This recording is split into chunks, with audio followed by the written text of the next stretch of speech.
हमारा कौमी परचम। भारत का कौमी परचम तिरंगा झंडा है।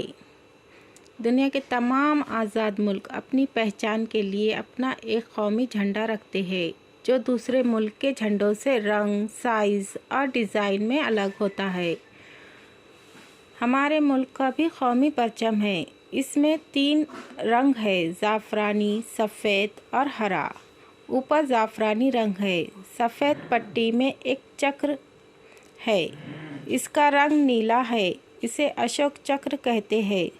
सबके नीचे हरा रंग है। इन रंगों को ख़ास मकसद से रखा गया है।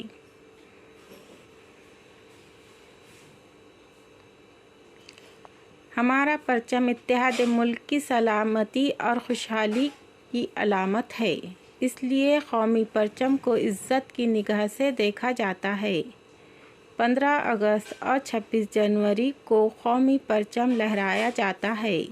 कौमी त्योहारों पर परचम को सलामी देते हैं। कौमी परचम हमारे मुल्क की शान है। हमें अपने परचम से मोहब्बत है। ये हमारे वतन की इज़्ज़त है। हमें अपने वतन से प्यार है। अल्लाह हाफिज़।